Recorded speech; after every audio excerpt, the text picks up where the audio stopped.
Vikramshila IAS coaching institute, 14 बीघा, ऋषिकेश।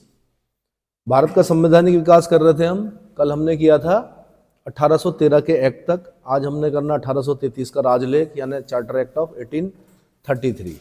सबसे पहले 1833 क्यों आया उसके बारे में बताया जाता है कि 1813 के चार्टर एक्ट के पश्चात भारत में कंपनी के साम्राज्य में काफ़ी वृद्धि हो चुकी थी, ठीक है, जिस पर समुचित नियंत्रण स्थापित करने के लिए ब्रिटिश संसद ने, अब ये डेट याद रखनी है आपने, सन याद रखने, 1814 यानी 13 के एक साल बाद 1814, 1823, 1829, क्या क्या 14, 23 और 29 में अधिनियम द्वारा कंपनी को कुछ अधिकार प्रदान किए, किंतु ये अधिनियम वांछित सफलता न दे सके। यानी जो चाह रहे थे, जो सफलता प्राप्त करना चाह रहे थे, वो सफलताएं नहीं मिली इन अधिनियमों से।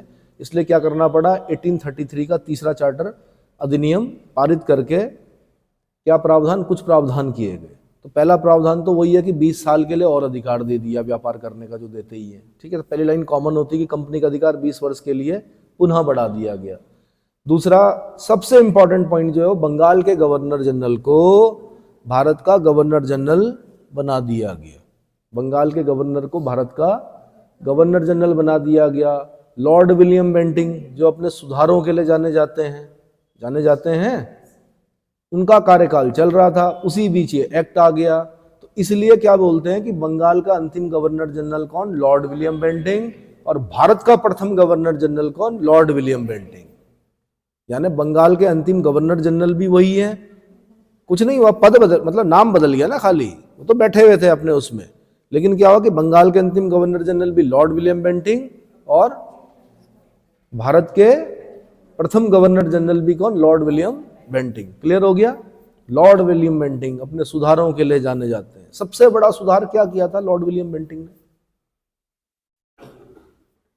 बताओ तो। सती प्रथा का अंत करवाया था भाई। क्या करवाया था, सती प्रथा का अंत करवाया था। कब करवाया था, कौन सा कानून था, 1829 का 1829 का कानून था। कब का था, 1829 के कानून से। लेकिन उन्होंने क्या पूछा, हमने क्या पढ़ा और उन्होंने क्या पूछा, उन्होंने कहा किस धारा से खत्म किया, धारा 17 से खत्म किया। किस धारा से खत्म किया, 1829 में जो सती प्रथा निषेध कानून बना था, उसकी धारा 17 से किसी भी जीवित महिला को मतलब अपने पति के साथ क्या जलाना कानूनन अपराध, दंडनीय अपराध घोषित कर दिया गया। क्या कर दिया गया, ये एक अच्छा कार्य था। क्या था, अच्छा कार्य था। किसका, लॉर्ड विलियम बेंटिंग। क्लियर हो गया।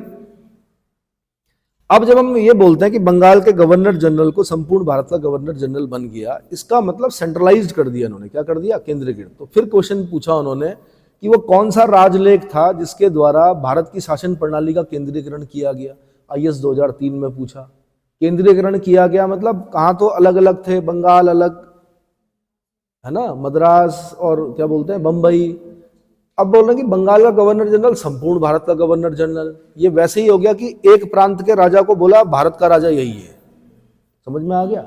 इसलिए पूछा उन्होंने आईएएस में कि किस राजलेख के द्वारा देश की शासन प्रणाली का केंद्रीकरण किया गया। आंसर 1833 के एक्ट से किया गया। किसके द्वारा किया गया, ठीक है। दूसरा क्या कहा गया कि सपरिषद यानी गवर्नर जनरल एंड काउंसिल, यानी परिषद के साथ गवर्नर जनरल को संपूर्ण भारत के लिए कानून बनाने का अधिकार दे दिया गया।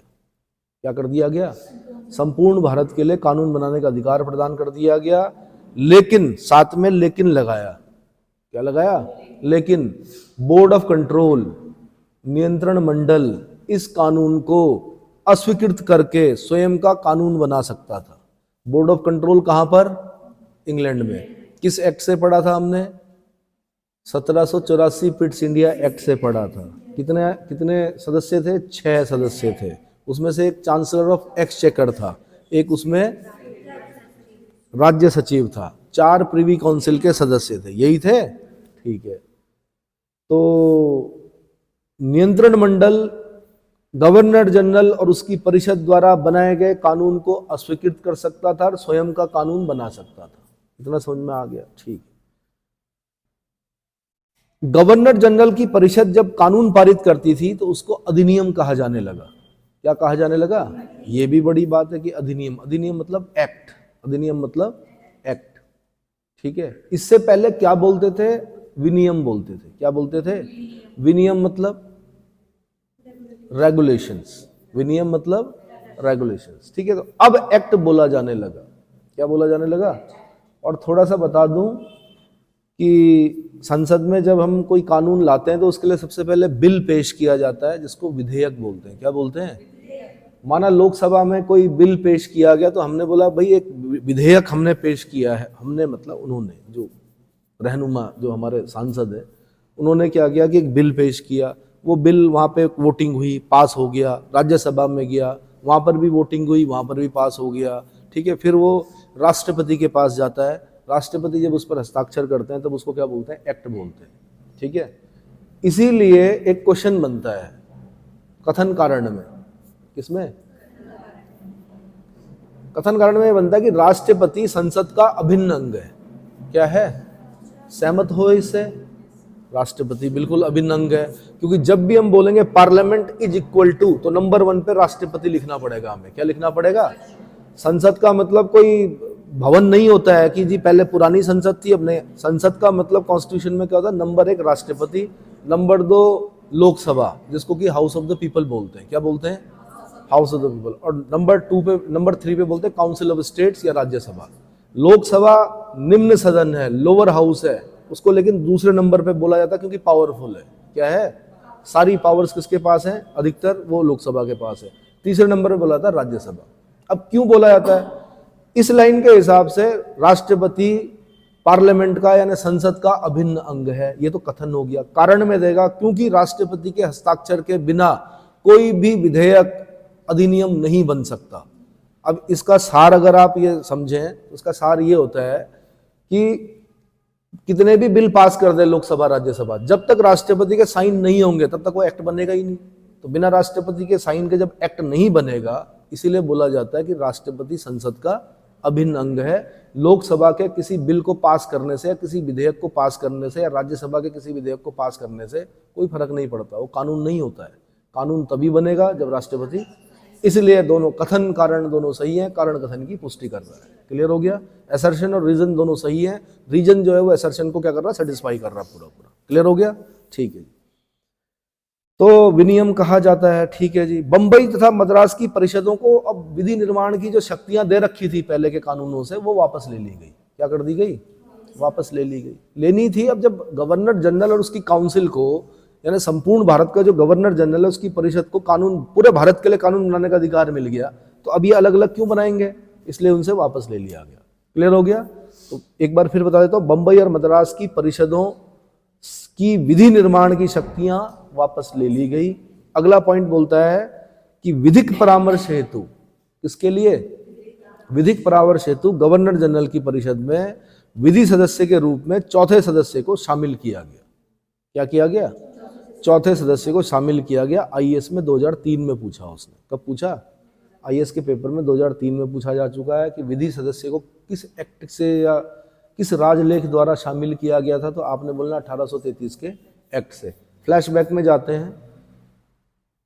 1773 का रेगुलेटिंग एक्ट, गवर्नर जनरल और उसकी परिषद, वॉरेन हेस्टिंग, उसके साथ 4 सदस्य, फिलिप फ्रांसिस, क्लेवरिंग, मानसन, बारवेल, यही थे। 3 लोग अगर एक तरफ है तो गवर्नर जनरल कुछ नहीं कर सकता था। बाद में व्यवस्था की गई पिट्स इंडिया एक्ट में, घटाकर 4 कर दी गई थी।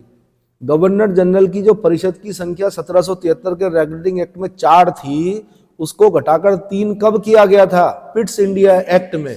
किसमें? अब पिट्स इंडिया एक्ट में 3 की गई और बोला गया कि अगर गवर्नर जनरल के साथ एक आदमी भी है 3 में से, तो गवर्नर जनरल की ही चलेगी, क्योंकि गवर्नर जनरल का वेटेज जो होता है वोट का वो ज्यादा होता है। बाकी 2 लोग अगर विरोध भी कर रहे हैं तो उनकी नहीं चलेगी। यही बोला गया था, ठीक है। अब फिर चौथा सदस्य ले आए 1833 के एक्ट में। क्यों? विधिक परामर्श के लिए। और विधिक परामर्श देने के लिए कौन हो सकता था? विधिक जो सदस्य हो सकता था, लॉर्ड मैकॉले। कौन? तो पहला जो विधिक सदस्य बना वो कौन बना? लॉर्ड मैकॉले बना, ठीक है। अब यहीं पे ध्यान रखना, अभी ये जो है ना परमानेंट नहीं है, जो चौथा सदस्य है, परामर्श के लिए रख दिया। परमानेंट जो होगा ये मेरे ख्याल से 53 में होगा कि विधि सदस्य को पूर्ण सदस्य का दर्जा दे दिया गया। क्या पढ़ेंगे हम? तो 33 और 53 दोनों याद रखना। 33 से विधि सदस्य को लाए और 53 से, 53 समझते हो, 53 से उसको पूर्ण सदस्य का चौथे सदस्य के रूप में उसको क्या हो गया, पूरा स्वीकार कर दिया। इतना क्लियर हो गया? ठीक है जी। कंपनी के व्यापारिक एकाधिकार, मैंने कहा जब जब आपके पास 1833 आएगा आपने बोलना कंपनी का व्यापारिक एकाधिकार पूर्ण रूपेण समाप्त कर दिया गया। यानी अब ईस्ट इंडिया कंपनी चाय और चीन के साथ, मतलब ना तो चाय का व्यापार कर सकती थी ना चीन के साथ व्यापार कर सकती थी, किसी भी तरह का मतलब जो एकाधिकार था वो समाप्त कर दिया गया। ठीक है, इसका मतलब अब कोई भी व्यक्ति इंग्लैंड से आकर यहां पर व्यापार कर सकता था। इससे पहले जो व्यापार होता था वो ईस्ट इंडिया कंपनी के थ्रू ही हो सकता था, लेकिन अब मतलब कुल मिला के इस उपनिवेश में इस लाइन के जरिए वो ये चाह रहे थे कि और लोग भी क्या आए व्यापार करें, है ना।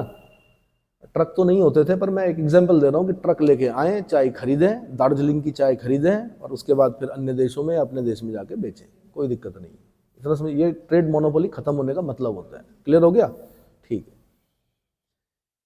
ठीक है जी। फिर क्या किया गया? अब जब उसकी ट्रेड मोनोपोली खत्म की गई तो उसके पीछे उद्देश्य क्या था? कंपनी को प्रशासनिक और राजनीतिक दायित्व सौंपे गए। क्या सौंपे गए? मैंने कहा नहीं आपको, व्यापार में उतना लाभ नहीं होता है भाई जितना प्रशासन और राजनीति में होता है। इसलिए अब बोला गया कि भैया क्या करो, अब राजनीतिक और प्रशासनिक दायित्वों को क्या करो, उनका निर्वहन करो। ईस्ट इंडिया कंपनी को कहा गया। चलो जी, उसके बाद विधियों के संहिताकरण के लिए, विधियों का संहिताकरण समझते हैं, मतलब अब बुक्स बनानी थी, लॉ बनाना था। क्या बनाना था? विधियों के संहिताकरण के लिए गवर्नर जनरल को आयोग गठित करने का प्राधिकार दिया गया। यानी वो कमीशन क्या कर सकता था? गठित कर सकता था। और यह ध्यान रखना हमेशा, कोई भी कमीशन हो वो सिर्फ क्या होता है? परामर्शदात्री होता है। क्या होता है? आयोग का काम होता है परामर्श देना। क्या होता है? परामर्श देना। मानना ना मानना गठित करने वाली संस्था के ऊपर निर्भर करता है। इतना समझ में आ गया? ठीक है। 1834 में लॉर्ड मैकॉले की अध्यक्षता में 4 सदस्यीय प्रथम विधिक आयोग का गठन किया गया। क्या किया गया? तो आपसे क्वेश्चन पूछेगा कि पहला विधि आयोग, लॉ कमीशन कब बना? आपने बोलना 1834 में। 1833 के एक्ट से बना, लेकिन 1834 में बना और लॉर्ड मैकॉले उसका क्या बना? अध्यक्ष बना। 4 और सदस्य थे। ठीक है। अब विधि आयोग का काम क्या रहा होगा? विधि बनाने के संबंध में परामर्श देना। और इस देश में क्या दिक्कतें आई होंगी? इस देश में तो कोस कोस पर पानी बदले कोस कोस पर वाणी, और धर्म भी अलग अलग थे, तो बड़ी दिक्कत आई होगी अंग्रेजों को भी।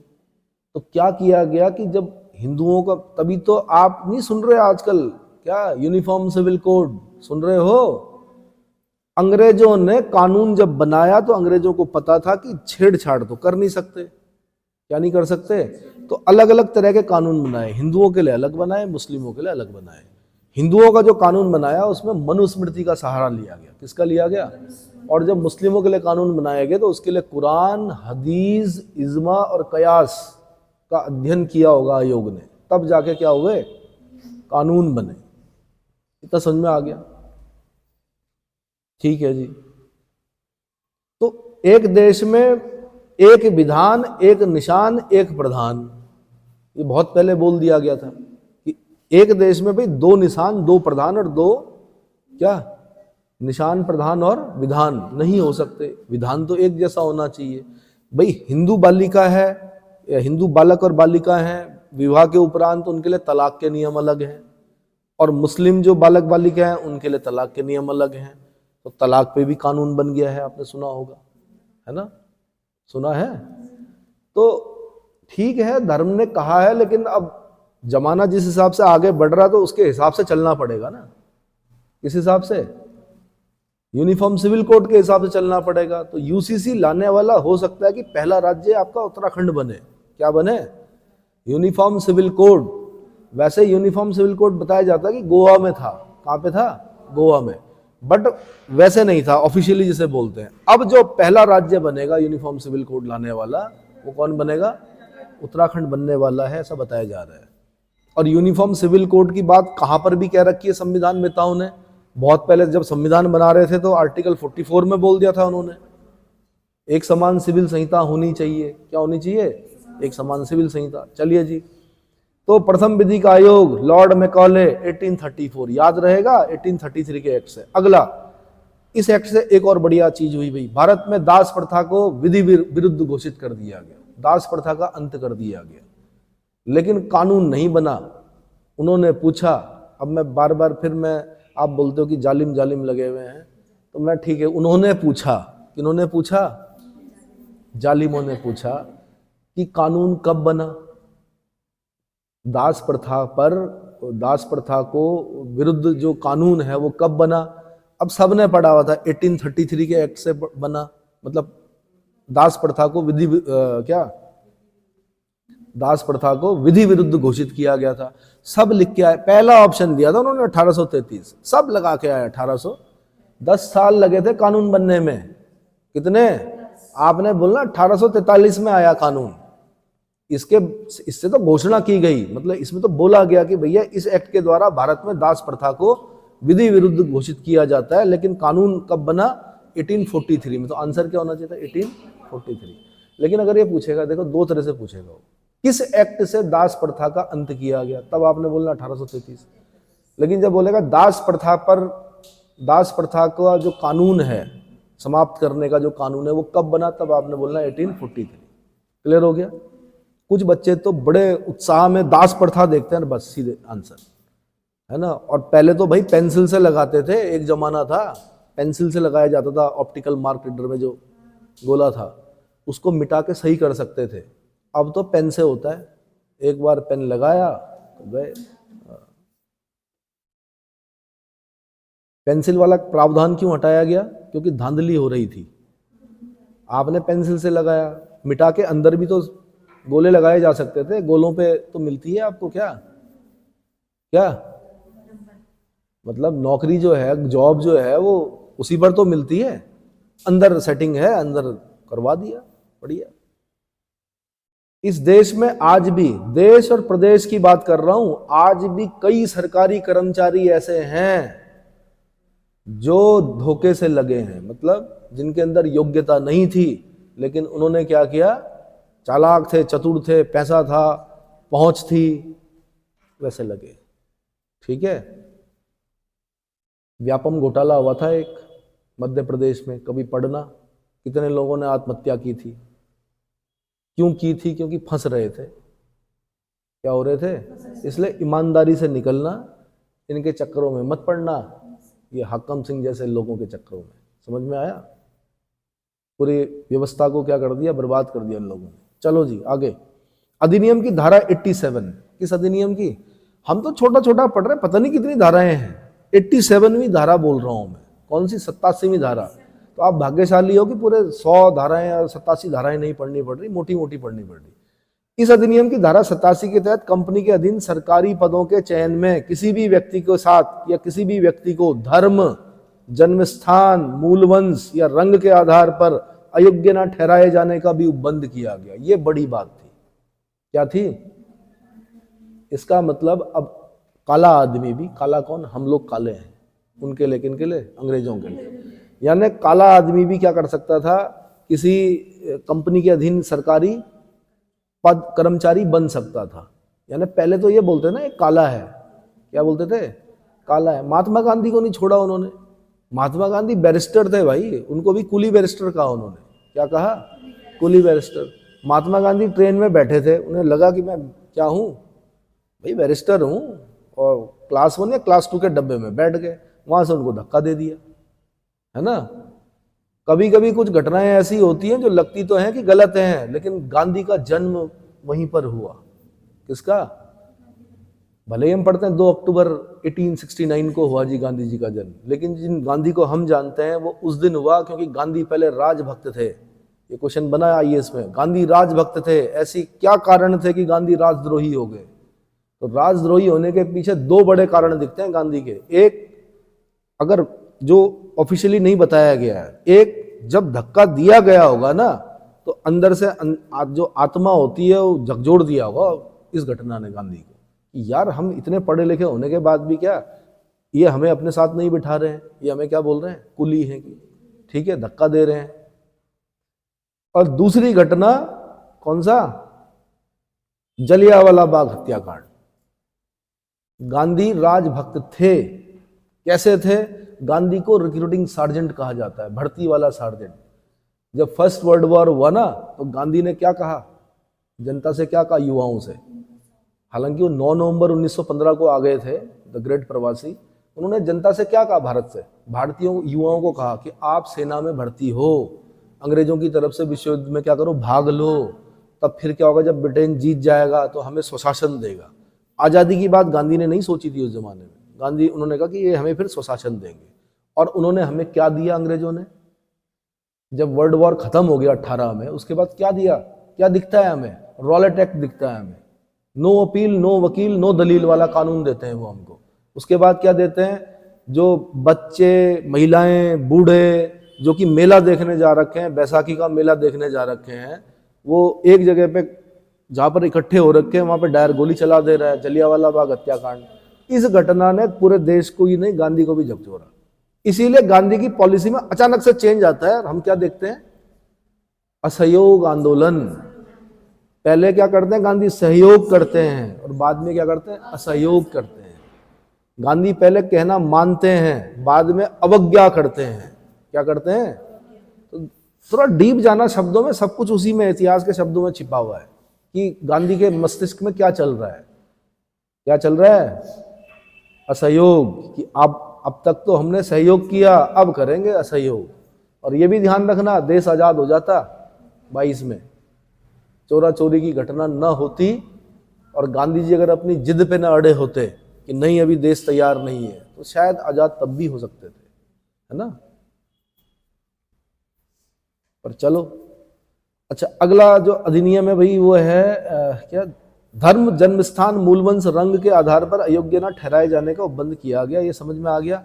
आज भी हमारे कॉन्स्टिट्यूशन में जब हम मूल अधिकार पढ़ रहे होते हैं, तो जैसे ही हम राइट टू इक्वलिटी में 14 to 18 में, जैसे ही हम 14 के बाद 15 में जाते हैं, वहाँ पे भी यही लिखा हुआ है कि provision of discrimination on ground of religion, race, caste, sex, place of birth, बोलते हैं, यही बोलते हैं, धर्म, मूलवंश, जाति, लिंग, जन्म स्थान के आधार पर विभेद का प्रतिषेध करता है। कौन सा आर्टिकल, आर्टिकल 15 यही करता है, ठीक है। अगला क्या बोला गया भाई इसमें, गवर्नर जनरल की परिषद को राजस्व से संबंध में पूर्ण अधिकार प्रदान करते हुए गवर्नर जनरल को संपूर्ण देश के लिए एक ही बजट तैयार करने का अधिकार दिया गया। एक ही बजट पे खास ध्यान देना आपने, संपूर्ण देश के लिए एक ही बजट तैयार करने का अधिकार दिया गया गवर्नर जनरल की परिषद को। किसको, तो भाई इतना याद रख लोगे तो बाकी लाइन अपने आप बन जाएगी कि गवर्नर जनरल की परिषद को राजस्व, रेवेन्यू, राजस्व मतलब रेवेन्यू के संबंध में पूर्ण अधिकार प्रदान करते हुए गवर्नर जनरल को संपूर्ण देश के लिए एक ही बजट तैयार करने का अधिकार दिया गया, ठीक है। इस राजलेख पर लॉर्ड मैकॉले, अब ये यूपीएससी पूछती है ऐसे क्वेश्चन, क्या पूछती है, किस राजलेख पर लॉर्ड मैकॉले के साथ साथ उपयोगितावादी चिंतक जेरेमी बेंथम, ये बड़े विद्वान हैं वहां के, कहां के, ये वेस्टर्न साइड के विद्वान लोग हैं, जेरेमी बेंथम और जेम्स मिल का विशेष प्रभाव दिखता है। आंसर 1833 का एक्ट, किसमें दिखता है, 1833 का एक्ट, ठीक है। भारत में संविधान निर्माण का आंशिक संकेत किस एक्ट में दिखता है, इस एक्ट में दिखता है, किसमें, 1833 के एक्ट में। दोनों क्वेश्चन यूपीएससी लेवल के हैं। एक तो ये पूछेगा कि किस एक्ट में लॉर्ड मैकॉले के साथ साथ उपयोगितावादी चिंतक जेरेमी बेंथम और जेम्स मिल का विशेष प्रभाव दिखता है। आंसर 1833 के एक्ट में दिखता है। दूसरा क्वेश्चन यूपीएससी अगर पूछेगी तो ये पूछेगी कि भारत में संविधान निर्माण का आंशिक संकेत किस चार्टर एक्ट में दिखता है। आंसर 1833 के एक्ट में दिखता है। क्लियर हो गया कि नहीं हुआ, ठीक है, बढ़िया है, ठीक। इसके बाद पढ़ते हैं 1853 का राजलेख। क्या पढ़ते हैं, 1853 का राजलेख यानी चार्टर एक्ट 1853। और मैंने आपको बताया था स्टार्टिंग में ही कि ईस्ट इंडिया कंपनी, क्या बताया था मैंने, ईस्ट इंडिया कंपनी के शासन के अंतर्गत ये लास्ट चार्टर एक्ट है।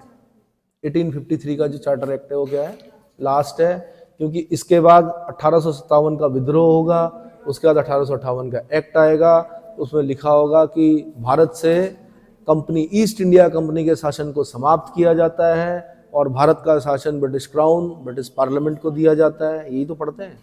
इसलिए हम बोल रहे हैं कि 1853 का जो राजलेख है वो ईस्ट इंडिया कंपनी के शासन के अधीन अंतिम राजलेख है या अंतिम चार्टर एक्ट है। क्लियर हो गया? पहला क्वेश्चन तो यही तैयार हो गया आपका।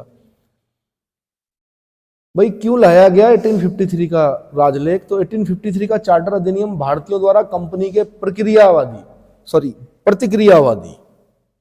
क्या भारतीयों की कंपनी के प्रतिक्रियावादी शासन के समाप्ति की मांग तथा गवर्नर जनरल लॉर्ड डलहौजी द्वारा कंपनी के शासन में सुधार हेतु प्रस्तुत रिपोर्ट के संदर्भ में पारित किया गया। डलहौजी कौन, पता है ना? डलहौजी किस लिए जाना जाता है? लॉर्ड डलहौजी किस लिए जाना जाता है? अरे डिवाइड एंड रूल तो अब आएगा, 1858 के बाद दिखता है हमें डिवाइड एंड रूल। डलहौजी जाना जाता है अपने डॉक्ट्राइन ऑफ लैप्स के लिए, है? इसी के लिए जाना जाता है, व्यपगत है। और डलहौजी जाना जाता है हड़प नीति के लिए। किसके लिए? वो जो यूके जो है ना वो आइलैंड है, आइलैंड मतलब छोटे छोटे जो द्वीप है, जितना द्वीप, जिस द्वीप से आया था ना ये आदमी डलहौजी, उससे बड़ा साम्राज्य उसने भारत के अंदर क्या कर दिया, कैप्चर कर दिया। क्या कर दिया? ये वैसे ही है कि 1 बीघा जमीन से आया आदमी और उसने दूसरे देश में 10 बीघा क्या कर दिया, 5 बीघा क्या कर दिया, घेर लिया। समझ में आया? इसी के कर्मों की वजह से क्या हुआ 1857 का। वैसे तो और भी कारण थे, बट डलहौजी का जो, क्योंकि डलहौजी के तुरंत बाद लॉर्ड कैनिंग आता है। लॉर्ड कैनिंग आते ही क्या कहता है? यही तो कहता है कि भैया आसमान में एक छोटी सी बदली मतलब बादल का एक टुकड़ा आएगा, फिर उसका आकार बड़ा होगा, फिर धीरे धीरे इतना बड़ा हो जाएगा कि हमारे विनाश का कारण बनेगा। दरअसल लॉर्ड कैनिंग ये बोलना चाह रहा था कि भाई साहब डलहौजी ने इतना गड़बड़ कर दिया है, इतनी अति कर दी है कि अब कुछ ना कुछ होने वाला है। संकेत दे दिया था कैनिंग ने, और क्या हुआ फिर 1857 का रिवोल्ट हुआ, है ना? ये चीज है। तो अब भाई 1853 के राजलेख में क्या क्या पढ़ना हमने? सबसे पहले इस अधिनियम द्वारा विधायी कार्यों को प्रशासनिक कार्यों से पृथक करने के लिए, विधायी कार्य समझते हैं आप? हाँ, विधायी कार्यों को, प्रशासनिक कार्य मतलब एडमिनिस्ट्रेटिव वर्क्स, प्रशासनिक कार्य मतलब प्रशासनिक कार्यों से पृथक करने की व्यवस्था की गई। विधि निर्माण हेतु भारत के लिए एक अलग 12 सदस्यीय विधान परिषद, अब देखो ऑल इंडिया लेजिस्लेटिव काउंसिल की स्थापना की गई। क्या की गई? आज जो हमारी लोकसभा, राज्यसभा जो बनी है या जो हमारा संविधान बना है, उसका हल्का हल्का आपको दिखने लग गया कि अब विधि निर्माण के, सबसे पहले संसद का पहला काम क्या होता है? विधि निर्माण करना। संसद का पहला काम क्या है? विधि निर्माण करना। अब हमने इससे पहले के एक्ट में पढ़ा कि विधि निर्माण का अधिकार दे दिया गया, लेकिन अब विधि निर्माण के लिए हमने फिर मैकाले को भी, विधि आयोग भी बन गया, लेकिन संस्था कौन बनाएगी, विधि कौन बनाएगी? तो अब बोला कि 12 सदस्यीय विधान परिषद, 12 सदस्यीय विधान परिषद। तो विधि निर्माण हेतु भारत के लिए एक अलग 12 सदस्यीय विधान परिषद की स्थापना की गई, ये बता दिया मैंने, ठीक है। विभिन्न क्षेत्रों व प्रांतों के प्रतिनिधियों को इसका सदस्य बनाकर सर्वप्रथम क्षेत्रीय प्रतिनिधित्व का सिद्धांत लागू किया गया। क्या किया गया? यूपीएससी लेवल का क्वेश्चन है, या मुझे अगर पेपर बनाने के लिए दिया जाता तो मैं यही बोलता कि किस एक्ट में क्षेत्रीय प्रतिनिधित्व का सिद्धांत के दर्शन होते हैं हमें। आंसर 1853 के एक्ट से क्षेत्रीय प्रतिनिधित्व का सिद्धांत। प्रतिनिधि बोलते हैं किसको? रिप्रेजेंटेटिव को, और प्रतिनिधित्व बोलते हैं किसको? रिप्रेजेंटेशन को, ठीक है। तो मैंने ये भी बताया आपको कि जो ये विभिन्न क्षेत्रों व प्रांतों के प्रतिनिधि हैं, अब ये प्रतिनिधि तो चुन के आते हैं ना, प्रतिनिधि हमेशा प्रतिनिधित्व जो करते हैं या तो नॉमिनेटेड होंगे या चुन के आएंगे। तो उस जमाने में ऐसा नहीं होता था कि हर कोई वोट डाल के इनको चुन रहा है। कुछ बहुत सीमित लोग, वो भी कुछ स्पेशल क्वालिफिकेशंस वाले लोग इनको चुनेंगे, या कोई नॉमिनेट किया जाएगा इनको, तब जाके ये क्या आएंगे? विधान परिषद में आएंगे और तब विधि का निर्माण करेंगे। इतना क्लियर हो गया? क्लियर हो गया? ठीक है। तो क्षेत्रीय प्रतिनिधित्व का सिद्धांत लागू किया गया किस एक्ट में? 1853 के राजलेख में। अगला, विधान परिषद का प्रमुख कार्य देश के लिए विधि बनाना था। क्या था? विधि बनाना था। संसद का भी पहला कार्य क्या होता है? विधि निर्माण। संसद का भी पहला कार्य क्या होता है? तो संसद ही थी उस जमाने की छोटी सी संसद, पार्लियामेंट, विधान परिषद जिसको हम बोल रहे हैं। तो विधान परिषद का प्रमुख कार्य देश के लिए विधि, विधि मतलब लॉ का निर्माण करना था, किंतु इस विधि को अधिनियम बनने के लिए गवर्नर जनरल की अनुमति आवश्यक थी। आज भी आवश्यक होती है। आज भी राष्ट्रपति के साइन के बगैर कोई भी बिल, एक्ट नहीं बन सकता। ठीक है, तो विधि को अधिनियम बनने के लिए गवर्नर जनरल की अनुमति आवश्यक थी। ऐसी विधियों को गवर्नर जनरल वीटो भी कर सकता था। क्या कर सकता था? वीटो भी कर सकता था। वीटो का मतलब होता है मैं मना करता हूँ। क्या होता है? मैं मना करता हूँ। राष्ट्रपति के पास भी वीटो होती है, जानते होंगे आप। 3 प्रकार की वीटो होती है। कौन कौन सी? निलंबनकारी वीटो, पूर्ण वीटो और जेबी वीटो, पॉकेट वीटो, है ना। पॉकेट वीटो का प्रयोग आज तक के इतिहास में, भारत के संसदीय इतिहास में या राष्ट्रपति के इतिहास में सिर्फ एक व्यक्ति ने किया, ज्ञानी जैल सिंह जी ने। किसने?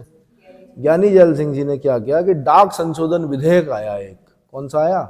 डाक संशोधन विधेयक। आजकल भी पास हुआ है कुछ, जिसमें बोला गया है कि जो क्या, अगर कोई वैसी सामग्री है, वैसे तो कोई नहीं पढ़ेगा, लेकिन अगर ऐसा लगता है कि कोई सामग्री ऐसी है जिसकी जांच होनी चाहिए तो उसकी जांच की जा सकती है। ऐसा ही उस जमाने में भी आया था डाक संशोधन विधेयक। तो बताया गया कि मूल अधिकारों का हनन हो रहा था। किसका? मूल अधिकारों का हनन हो रहा था। तो ज्ञानी जैल सिंह जी ने उस पर साइन नहीं किए, इसलिए बोला जाता कि वो आज भी राष्ट्रपति की जेब में है। राष्ट्रपति की जेब में नहीं होता है, ऐसा बोलते हैं राष्ट्रपति ने अपने जेब में रख दिया। राष्ट्रपति क्यों रखेंगे जेब में? टेबल पर पड़ा है, साइन नहीं करते हैं राष्ट्रपति। तो बोला जाता है, व्यवहारिक भाषा में बोला जाता है कि राष्ट्रपति ने अपनी पॉकेट में डाल दिया, इसलिए पॉकेट वीटो बोलते हैं। ठीक है, पॉकेट में लेके कहाँ घूमेंगे भाई राष्ट्रपति? उसको वहीं पर टेबल पे रहता है, मतलब वो फाइल दब गई एक तरह से, उस पर साइन नहीं की। इतना क्लियर हो गया? तो veto power, veto power 1853। Bengal के प्रशासनिक कार्यों के लिए एक पृथक लेफ्टिनेंट गवर्नर की नियुक्ति की गई। बंगाल के प्रशासनिक कार्यों के लिए एक पृथक लेफ्टिनेंट गवर्नर की नियुक्ति की गई। अगला, विधि सदस्य को गवर्नर जनरल की परिषद का पूर्ण सदस्य बना दिया गया। मैंने 33 में ही बता दिया था आपको कि 33 और 53 याद रखना है। 33 में आया था, ठीक है, बोला था कि चौथा सदस्य विधि सदस्य के रूप में होगा, लेकिन 53 में उसको क्या कर दिया गया? पूर्ण सदस्य का दर्जा दे दिया गया। क्लियर हो गया?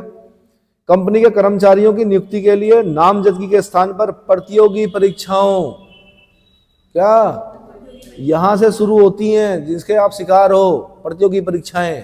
पहले क्या होती थी? नामजदगी। पहले जमाने में पूछते थे 2 दूनी कितने होते हैं, तो जिसने बोल दिया 5 तो उसको बोलते थे चलो पटवारी बनो तुम, 4 के नजदीक हो, इसका मतलब हिसाब किताब ठीक है तुम्हारा। हाँ, क्या होती थी? माना किसी को अगर इतना भी पता चल गया ना, बोल दिया 5 5 5 में 3 जोड़े और 10 जोड़े और 12 जोड़े तो कितना आया, तो जिसने आंसर दे दिया मतलब उसका हिसाब किताब ठीक है। पढ़े लिखे कहाँ थे पहले लोग भाई? आक्रांताओं से ग्रसित रहा, खेती बाड़ी थी, पढ़ाई कहाँ करते थे। ठीक है, अब ये आ गई प्रतियोगी परीक्षाएं और इन्होंने सुखा दिया खून किसका? बेरोजगारों का, है ना। तो भाई कंपनी के कर्मचारियों की नियुक्ति के लिए नामजदगी के स्थान पर प्रतियोगी परीक्षा यानी कॉम्पिटिटिव एग्जामिनेशन को आधार बनाया गया। किसको? कॉम्पिटिटिव एग्जामिनेशन को आधार बनाया गया। अब ध्यान रखना 1853 ही वो साल था, काला साल, जब प्रतियोगी परीक्षाएं लॉन्च की गई इस देश में। ठीक है, अच्छा जी। फिर ब्रिटिश संसद को किसी भी समय कंपनी के शासन को समाप्त करने का अधिकार दे दिया गया। समझ गई थी ब्रिटिश संसद, मतलब लोग समझ गए थे वो लोग कि अब कभी भी कंपनी के क्या शासन को समाप्त किया जा सकता है। तो देखो अभी 57 का विद्रोह हुआ नहीं, लेकिन इन्होंने अधिकार पहले ही दे दिया। इसका मतलब इनके पास सूचना थी कि कुछ हो सकता है। क्या हो सकता है? क्योंकि कंपनी, ईस्ट इंडिया कंपनी ने कर दी थी अति। क्या कर दी थी? तो ब्रिटिश संसद को किसी भी समय कंपनी के शासन को समाप्त करने का अधिकार दे दिया गया। ठीक है, निदेशक मंडल के सदस्यों की संख्या 24 से कम करके 18 कर दी गई। उसमें 6 क्राउन द्वारा मनोनीत किए जाते थे। निदेशक मंडल, बोर्ड ऑफ डायरेक्टर्स की संख्या 24 से घटाकर कितनी कर दी गई? 18 कर दी गई। किस एक्ट से की गई? 1853 के एक्ट से कर दी गई। इतना क्लियर हो गया। ये राजलेख भारतीय शासन यानी ब्रिटिश कालीन इतिहास का अंतिम चार्टर राजलेख है, चार्टर ऑब्लिक राजलेख है। ये भी क्वेश्चन बन चुका है, ठीक है, क्योंकि इसके बाद 57 का विद्रोह होगा, 1858 का एक्ट आएगा, ठीक है। इंग्लैंड में एक विधि आयोग का गठन भारतीय विधि आयोग की रिपोर्ट पर विचार करने के लिए किया गया था। इंग्लैंड में एक विधि आयोग का भी गठन किया गया, वहां पर किया गया ताकि भारतीय विधि आयोग की रिपोर्ट जो होगी उस पर विचार किया जा सके, है ना। इसी एक्ट के अंतर्गत पढ़ते हैं हम। इसके बाद है 1858 का एक्ट, अभी कर लें, छोटा सा है भाई। 1857 के समय तो पता ही है आपको कि पामस्टन प्रधानमंत्री थे। कौन थे? पामस्टन प्रधानमंत्री थे कि नहीं थे? थे। तो लॉर्ड पामस्टन ने क्या किया? 12 फरवरी 1858 ईस्वी को भारत में दोहरे शासन के दोषों को दूर करने के लिए एक विधेयक संसद के सम्मुख प्रस्तुत किया, किंतु कतिपय कारणों से पामस्टन को त्यागपत्र देना पड़ा। पामस्टन को क्या करना पड़ा? त्यागपत्र देना पड़ा। इसके पश्चात लॉर्ड डर्बी प्रधानमंत्री बने। कौन बने? Lord derby. उस काल में प्रस्तुत विधेयक 2 अगस्त 1858 ईस्वी को महारानी विक्टोरिया के हस्ताक्षर के बाद पारित हो गया। यह भारत शासन अधिनियम 1858 कहलाया, जिसका उद्देश्य 1857 के विद्रोह जैसी घटना की पुनरावृत्ति को रोकना तथा साथ ही प्रशासनिक व्यवस्था को स्थापित करके भारत का उपयोग ब्रिटिश औपनिवेशिक हितों में करना।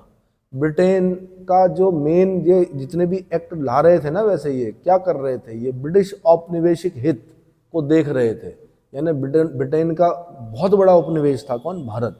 और यहाँ से अधिक क्या करना था? इस उपनिवेश से खींचना था उन लोगों ने, प्रॉफिट। क्या खींचना था? प्रॉफिट खींचना था। तो भारत शासन अधिनियम 1858 के प्रावधानों से की बनी प्रमुख बातें बता रहा हूं मैं। इस कानून के द्वारा भारत का शासन कंपनी के हाथों से ले लिया गया, यानी बोला गया कि भारत में ईस्ट इंडिया कंपनी का शासन क्या किया जाता है? समाप्त किया जाता है। और भारत का शासन किसको दिया जाता है भाई? ब्रिटिश क्राउन और संसद को दिया जाता है। शासन का उत्तरदायित्व ब्रिटिश सरकार, संसद को सौंप दिया गया। दूसरा काम जो हुआ,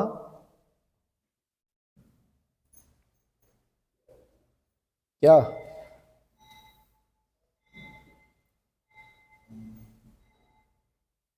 इस कानून के द्वारा भारत का शासन कंपनी के हाथों से ले लिया गया और उसे ब्रिटिश ताज के अधीन कर दिया गया। यह कार्य महारानी विक्टोरिया की एक राजकीय घोषणा के द्वारा किया गया। अब यहां से क्वेश्चन बनता है, रानी की घोषणा क्या बनता है? रानी की घोषणा 1 नवंबर 1858। रानी की घोषणा कब? 1 नवंबर 1858। कहां पर पढ़ी गई? ये क्वेश्चन बना, इलाहाबाद में पढ़ी गई। किसने पढ़ी? लॉर्ड कैनिंग ने पढ़ी। किसने पढ़ी? इलाहाबाद को प्रयागराज बोलते हैं, हो सकता है इलाहाबाद की जगह प्रयागराज लिखा हो। तो आपने क्या करना है? 1 नवंबर 1858 रानी की घोषणा, ठीक है। निदेशक मंडल और नियंत्रण मंडल यानी कोर्ट ऑफ डायरेक्टर्स और बोर्ड ऑफ कंट्रोल को क्या कर दिया गया? समाप्त कर दिया गया। उनके समस्त अधिकार भारत सचिव यानी secretary of state for India को दे दिए गए। किसको दे दिए गए? भारत सचिव को दे दिए गए। भारत सचिव की सहायता के लिए क्या किया गया? 15 सदस्यीय काउंसिल बनाई गई, जिसको क्या बोला गया? भारत परिषद बोला गया। क्या बोला गया? भारत परिषद बोला गया। ये भारत सचिव कौन होता था? ये ब्रिटिश संसद और ब्रिटिश मंत्रिमंडल का सदस्य होता था। भारत सचिव कौन होता था? ब्रिटेन की जो संसद थी और ब्रिटेन का जो मंत्रिमंडल था उस संसद के अंदर, उसका एक सदस्य होता था। कौन? भारत सचिव। क्लियर हो गया? क्वेश्चन है आप लोगों के लिए होमवर्क, पहला भारत सचिव कौन था? ठीक है, फिलहाल मैं आगे बढ़ रहा हूं। भारत सचिव की सहायता के लिए 15 सदस्यों की एक सभा भारत परिषद की स्थापना की गई। क्वेश्चन पूछता है भारत परिषद में कुल कितने सदस्य थे? तो आपने आंसर देना कितने? 15। कितने सदस्य थे? 15।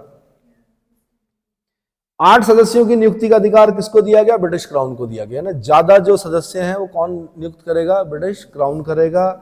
शेष जो 7 सदस्यों का चयन कौन करेगा? कंपनी के डायरेक्टर्स करेंगे। कौन करेंगे? कंपनी के डायरेक्टर्स करेंगे। इतना क्लियर हो गया? प्रत्येक स्थिति में आवश्यक था कि 15 में से कम 9 सदस्य ऐसे हों जो कम से कम 10 वर्ष तक भारत में सेवा दे चुके हों। भारत में क्या कर चुके हों? हाँ, 15 में से 9 लोग ऐसे होने चाहिए जो कम से कम 10 साल तक भारत में क्या सेवा दे चुके हों और अपनी नियुक्ति के समय उन्हें भारत छोड़े हुए 10 वर्ष से अधिक ना हुआ हो। ये नहीं कि 50 साल पहले 10 साल तक रह के गए थे, 10 साल से ज्यादा ना हुए हों भारत छोड़े हुए और 10 साल तक उन्होंने भारत में क्या किया हो? सेवाएं दी हो। इतना क्लियर हो गया? ठीक है। शासन के इस भाग को भारत सचिव, मतलब शासन के इस भाग को, किस भाग को? भारत सचिव और भारत परिषद, वो गृह सरकार यानी होम गवर्नमेंट, क्या गृह सरकार का नाम दिया गया। भारत सचिव, उसकी परिषद के सदस्यों के वेतन व अन्य खर्चे भारतीय राजस्व से देने पड़ते थे। कहां से दिए जाते थे? भारतीय राजस्व से देने पड़ते थे। 1919 के एक्ट में पढ़ेंगे हम कि अब भारत सचिव और उसके सदस्यों का वेतन ब्रिटिश राजकोष से दिया जाने लगा, क्योंकि अभी कहां से दिया जा रहा है? भारतीय राजस्व से दिया जा रहा है। इतना समझ में आ गया? ठीक है। इस परिषद के मुख्य कार्य भारत सचिव को भारत में के शासन के कार्य में परामर्श और सहायता देना था। किसको? इस परिषद का मुख्य कार्य भारत परिषद जिसमें 15 सदस्य हैं, उसका मुख्य कार्य क्या था? सचिव को भारत के शासन के कार्य में परामर्श और सहायता देना था। भारत सचिव अपनी परिषद के सदस्यों को पद से नहीं हटा सकता था। क्या नहीं कर सकता था?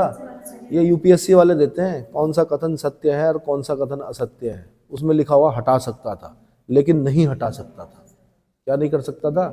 नहीं हटा सकता, क्योंकि परामर्श देने वाले लोगों को अगर हटाने का अधिकार दे दिया गया तो फिर तो अगर मेरे अगेंस्ट आप परामर्श देते रहोगे, मैं तो हटाता रहूंगा, तुम भी जाओ तुम भी जाओ।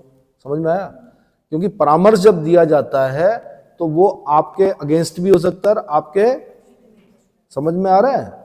इसलिए भारत सचिव को अपनी परिषद के सदस्यों को पद से हटाने का अधिकार नहीं दिया गया। उनको पदच्युत करने का अधिकार केवल ब्रिटिश संसद को था। किसको? केवल ब्रिटेन की संसद ही उनको हटा सकती थी, 15 सदस्यों को। ठीक है। भारत सचिव भारत परिषद का अध्यक्ष होता था। इस परिषद के निर्णय बहुमत से लिए जाते थे। इसमें भारत मंत्री को सामान्य मत देने का अधिकार नहीं था। साथ ही महत्वपूर्ण प्रश्न पर समान मत होने की दशा में भी उसे एक अतिरिक्त मत, निर्णायक मत, जिसको कास्टिंग वोट कहते हैं, देने का अधिकार था। प्रथमतः भारत मंत्री जो था वो वोट में भाग नहीं लेता था, लेकिन 50-50 होने की दशा में वो कास्टिंग वोट डाल सकता था। क्या कर सकता था? कास्टिंग वोट बोलते हैं निर्णायक मत।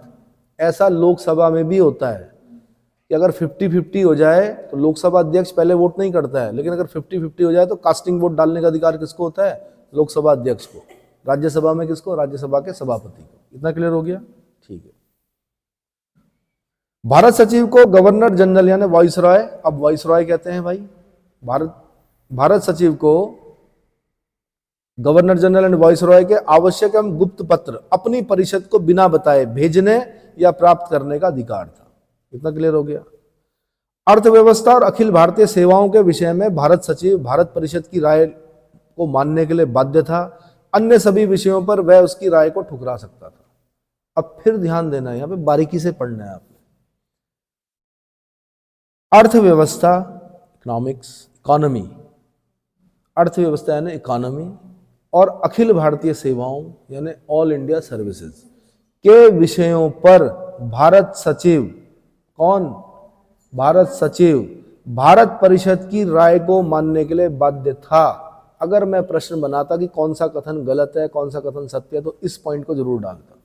किस पॉइंट को? कि अर्थव्यवस्था और अखिल भारतीय सेवाओं के विषय में भारत सचिव भारत परिषद की राय को मानने के लिए बाध्य था। अन्य सभी विषयों पर वह उनकी राय को ठुकरा सकता था। क्या कर सकता था? उसे अपने कार्यों की वार्षिक रिपोर्ट ब्रिटिश संसद के समक्ष अनिवार्यता प्रस्तुत करनी होती थी। फिर यहां से क्वेश्चन देता मैं, एक पॉइंट यहां से देता कि किसे भाई? भारत सचिव को अपने कार्यों की वार्षिक रिपोर्ट ब्रिटिश संसद के समक्ष अनिवार्यता, ये शब्द लगाना पड़ेगा आपको, यानी जरूर देनी पड़ती थी। भारत सचिव को अपने वार्षिक कार्यों की रिपोर्ट ब्रिटिश संसद के समक्ष प्रस्तुत करनी ही होती थी। इतना क्लियर हो गया? ठीक है। भारतीय गवर्नर वाइसरॉय को भारत सचिव की आज्ञानुसार कार्य करने के लिए बाध्य किया गया। गवर्नर जनरल भारत में ब्रिटिश सम्राट के प्रतिनिधि के रूप में कार्य करने लगा और इस कारण उसे वाइसरॉय कहा जाने लगा। क्या कहने लगे?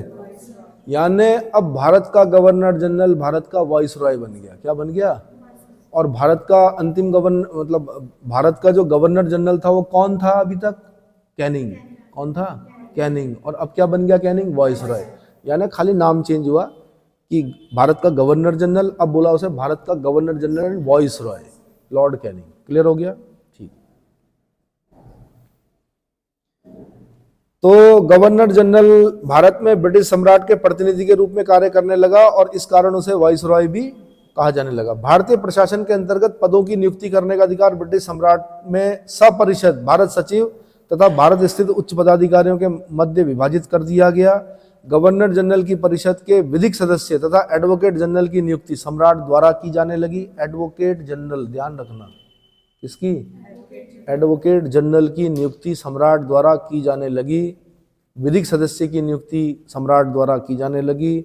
1861 में ही सर्वप्रथम जेम्स विल्सन द्वारा भारत में बजट प्रस्तुत किया गया तथा भारतीय उच्च न्यायालय अधिनियम 1861 व भारतीय असैनिक सेवा अधिनियम 1861 पारित किया गया। क्या किया गया? बार बार सुनना पड़ेगा आपको इसको, तब जाके पॉइंट याद होंगे। इसके संबंध में और भी अगर कुछ पॉइंट होंगे तो मैं अगले वाले जब एक्ट पढ़ा रहा हूँ तो वहां पर बता दूंगा। समय के कम होने के कारण कितने मिनट का हो गया? 47 मिनट। तो मेरे ख्याल से इतना काफी है। ठीक।